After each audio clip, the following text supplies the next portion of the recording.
I want to talk about an important question, which is why me? Why Dane Rose as someone to trust or invest in or participate in some form of community? And it's a good question. I have chronic fatigue. I have complex PTSD and high levels of impatience and irritability. Many of the things that we're doing here have never been done in this particular way. And that includes, the obvious implication that I've never done these particular things in this particular way. I've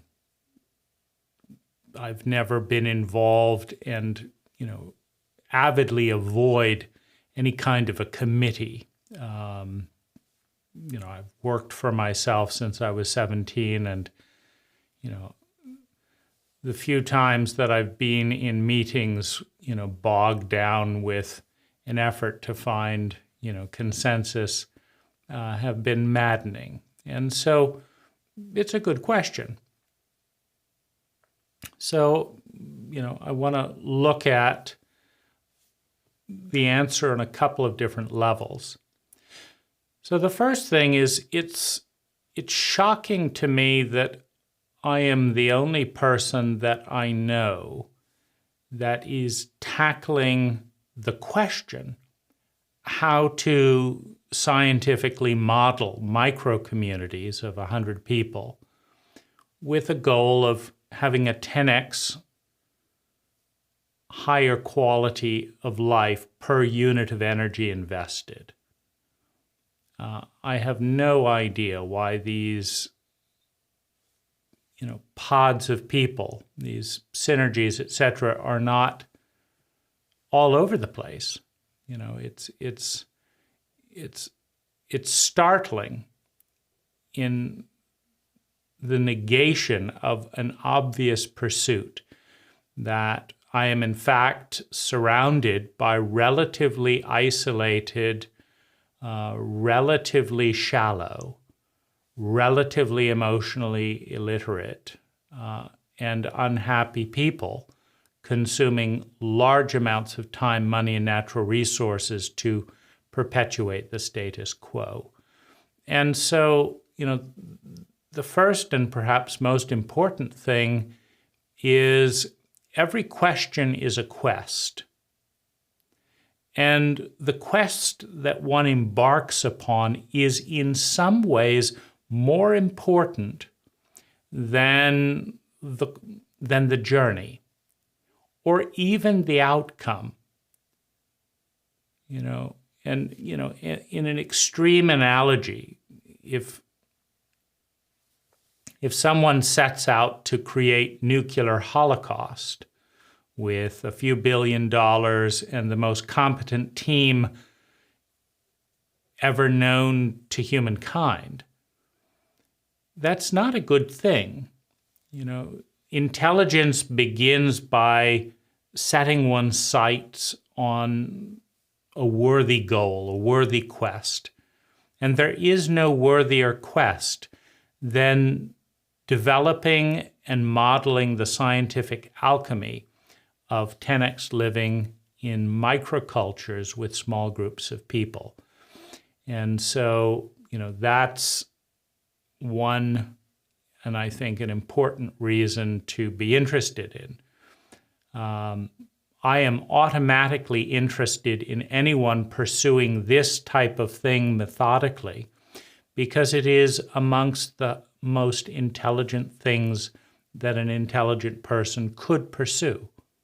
And so it speaks of the intelligence that this is the goal. So that's number one.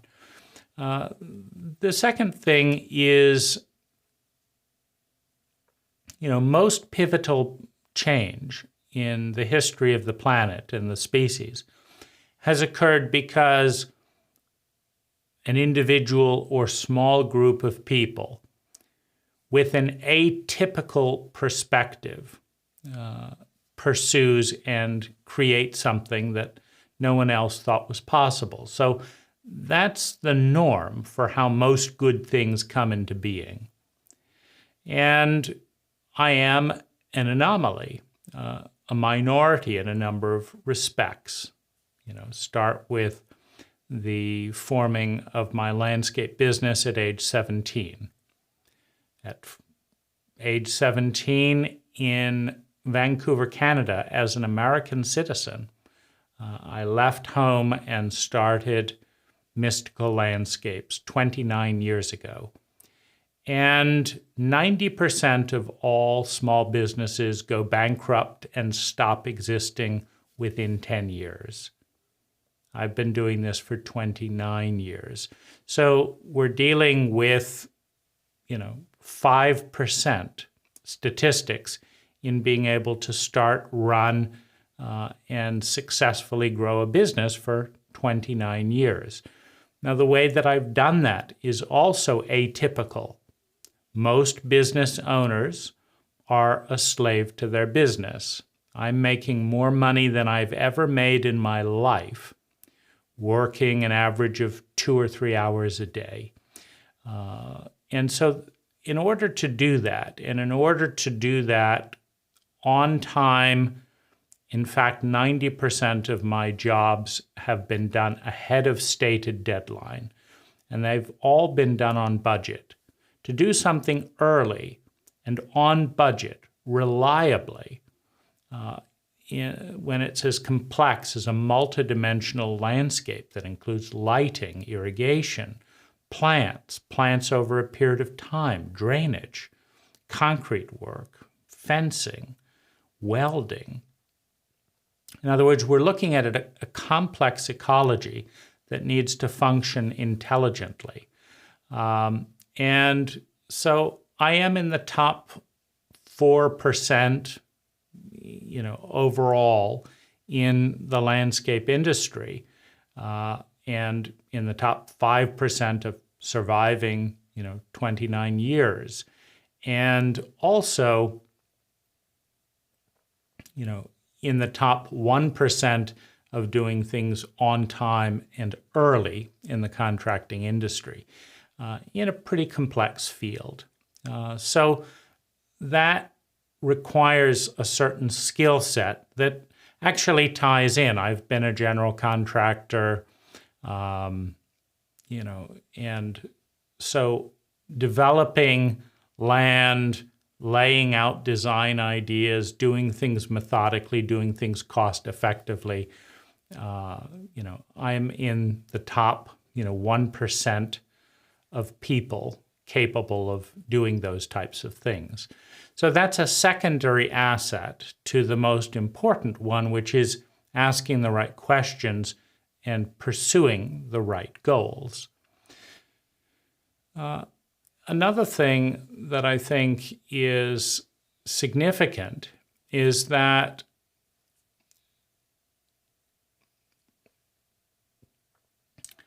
a lot of the things that I have done that have been atypical have turned out well in the face of overwhelming discouragement. And a good example of that is leaving high school for the last time at age 14 to design and create my own homeschooling program. Now, I interviewed my Waldorf school teachers and my parents and several other grown-ups before making my decision to design my own homeschool program. And every single one of the grown-ups that I interviewed was against the idea. And I was for the idea because I did a methodical analysis of the pros and cons, and it turned out that I was correct, that my self-designed homeschooling program included me getting paid to learn certain useful skills and included growing a number of unique curriculum, included including the topic of grounded imagination, how to scan the possibility field, pick things that had a lot of promise, and then bring those into being successfully in ways that had never existed before. And that talent is something that's not taught in school, but it's a talent that is, for example, being used in the formation of this community. And while my own life, whether it's achieving thousands of goals or above average, sustainable relationships with others, or, the amount of personal development in different fields, or the people closest to me who have, in a sense, been guided by me, they are doing and have done very well. My personal assistant, for example, has quadrupled their quality of life, financially, relationally, physically, psychologically, because of my influence. My wife has similarly, seen a minimum of 300% increase in quality of life, financially, emotionally, physically, logistically, as a result of my influence. And so that is an important measure because I have not had the opportunity to have that much influence, although the main people in my landscape company who have worked over time, as well as my assistant, have both, and all said that working with me has been the most valuable employment experience of their lives. So as an employer, as a friend, as a coach or a mentor, I would say 300% and up is a standard, rate of improvement for people that take my advice and are in close proximity. And certainly that's, the experience to a large extent with my own life. And this community is part of that, meaning this is, for me, when I was going through severe re-traumatization at the hands of a sexually abusive therapist, I very carefully mapped out each thing that was going wrong with our culture as a whole and looked at what it would take to do something 10 times better. And this community germinated out of this seed. And so that is a very, important step for my own well-being. And since that time, I've formed 2 nonprofits, one a religion, and that's specifically to have resources to work with legal aspects of psychedelics. The other, just a more traditional nonprofit. I've created thousands of hours of YouTube content, evolving ideas that not many people have been talking about. I've tripled my own income in order to fund these different community projects. I've gotten into apps. I've gotten into film presentation, meaning this studio that you're seeing me through right now is the current iteration of, 5 or so film iterations. And so all of this is sprouting out of, this desire to create a 10 times more intelligent culture than any place that I've been. And over this whole time, my well-being has been going up. So new talents, new challenges, new skill building, a lot more research. I've done several hundred hours of, YouTube watching and stuff to piece together different pieces of the architecture, looking at zoning, scouring the planet for, different resources, and, going from zero to hundreds of thousands of dollars saved up in tax-free, vehicles to invest in the idea. While gathering the equipment, I've bought an excavator, which I had owned, earlier, because that's an important technology in this type of thing. Scanning, pros and cons of different places around the globe. So, this idea is happening and is going to happen, whether you or any one particular person or many particular people participate or not. And I don't know of a better person, meaning there probably are, and there are certainly people with, better talents or temperaments to do parts of this. I mentioned that I'm not a consensus meeting type of personality, and I don't have the energy or patience for that. But a community of this nature with 100 people goes through a couple of different stages in the birthing process.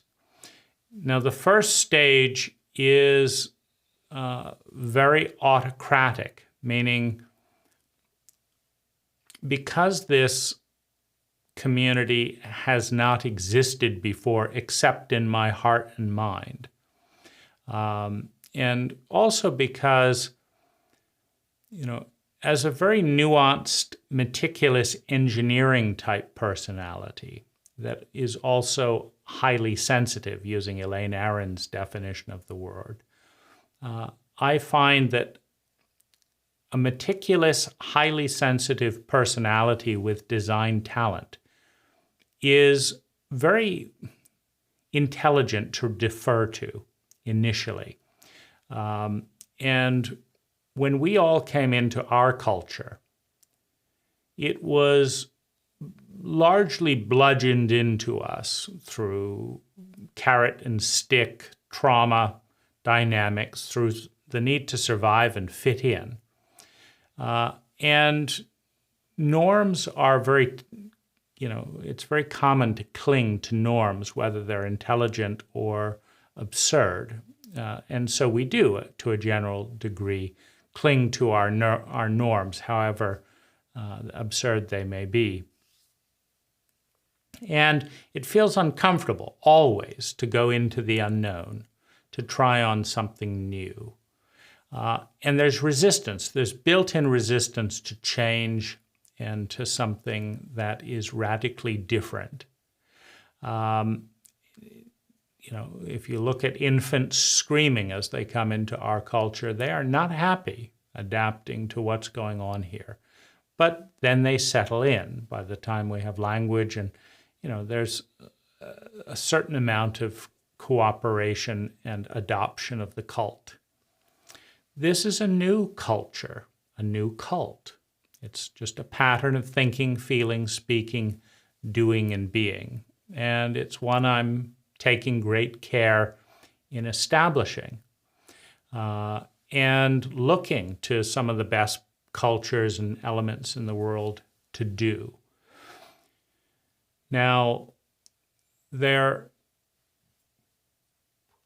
is a general point of breaking and falling apart that takes place when you try and get 10 or 12 people in a room to form a community and start talking about it. And the amount of energy it takes to even, understand everyone's point of view is often too much energy for the group to stay in one piece. And so the group splinters and splinters. It's basically because nobody enjoys arguing about what to do.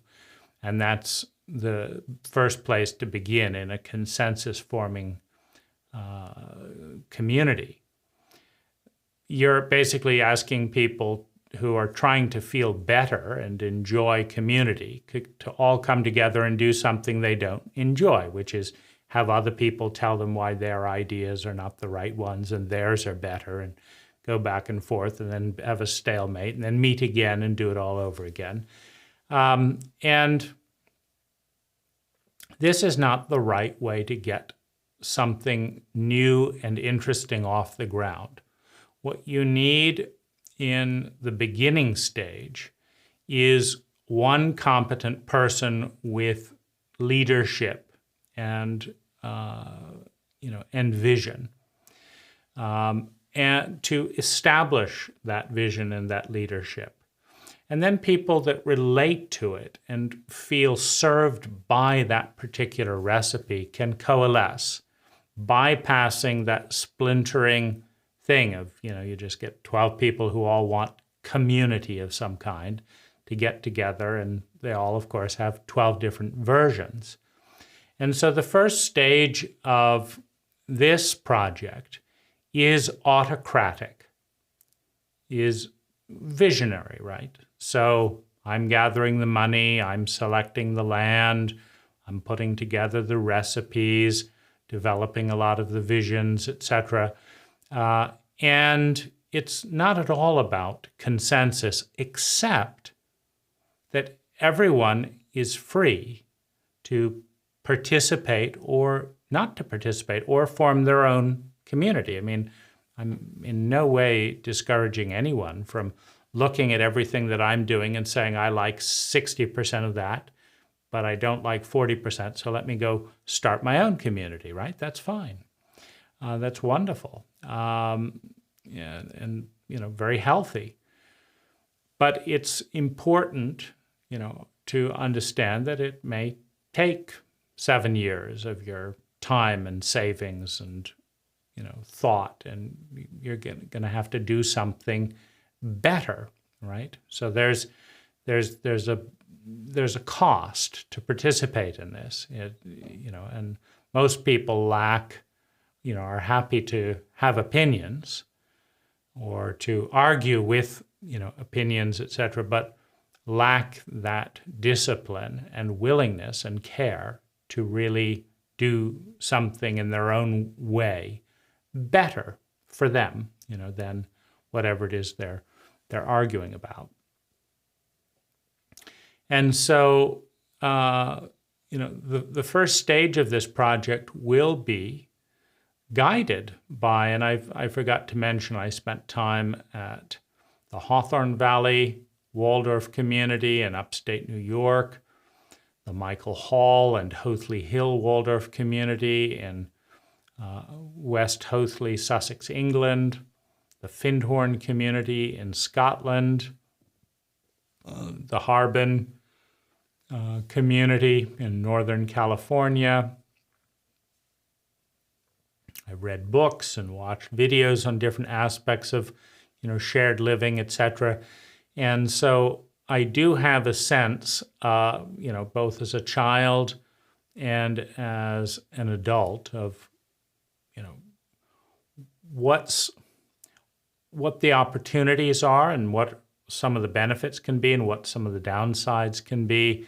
And a good design is maximizing opportunity and value and minimizing cost and negativity. And so, that's that's something that I'm bringing to the table. And as I see it, the first, 1 to 3 years are going to be largely autocratic. And it takes about 18 months for someone to fully adjust to a new culture, to understand it, to experience it viscerally, and to get through the resistance to anything that's new. Now, once a community gets through that period, in the discomfort of change.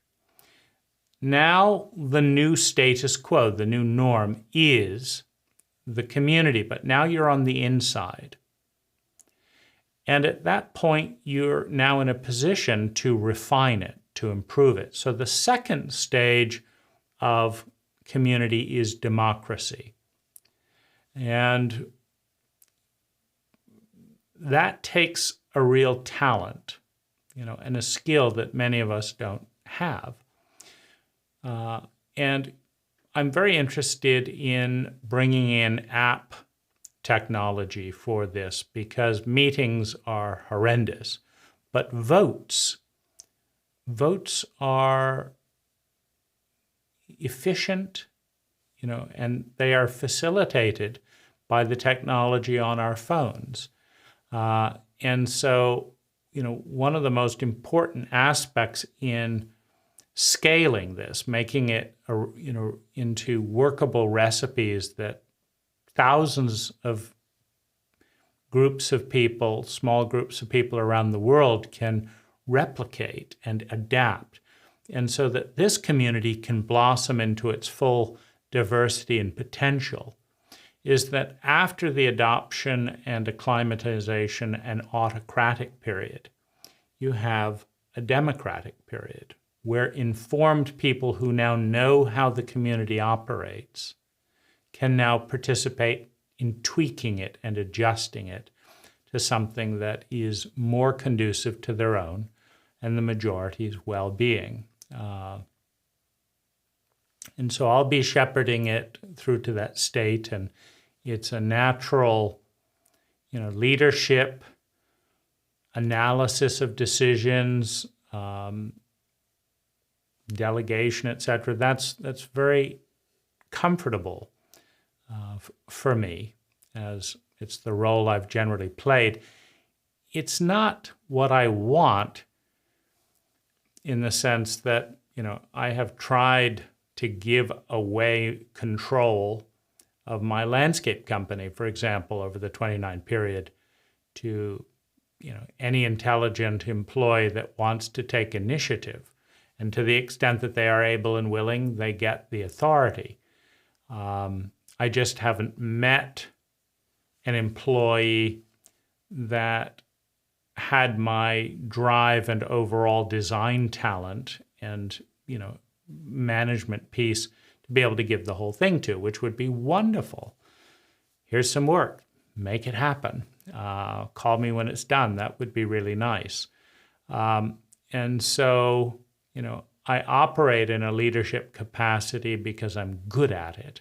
Things work out 75% of the time or more very well, above average, when I'm in that leadership role and getting support. And so in that initial, 18-month to 3-year period where the community is building,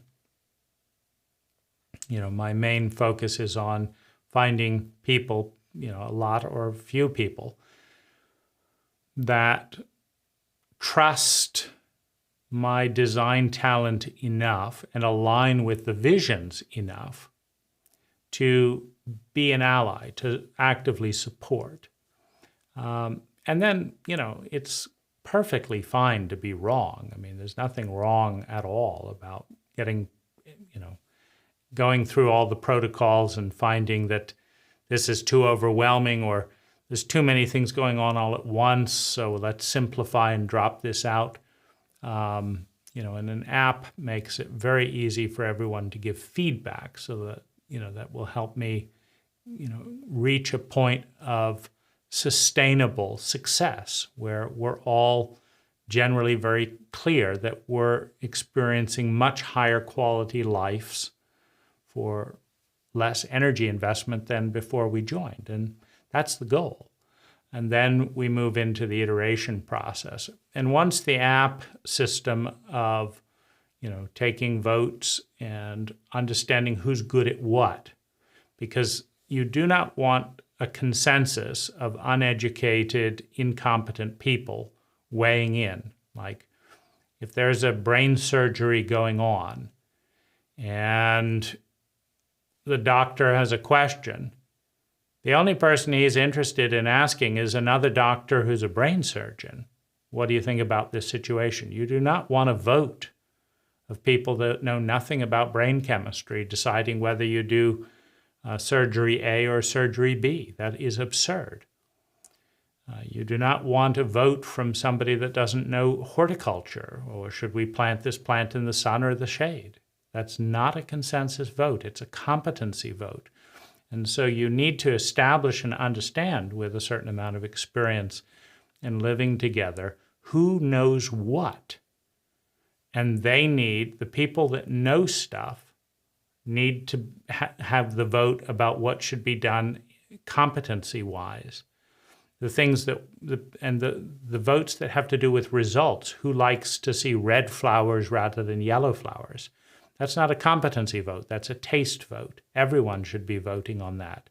So that's one of the important things to sort out in the decision-making process before introducing democracy is who's good at what, and they make the decisions about what they're good at. But who wants what outcome? We all, need to vote on things of that nature. I want to thank you for your attention, for trusting me with your time, perhaps with aspects of your life and future. And I'm looking forward to growing and building this community with you.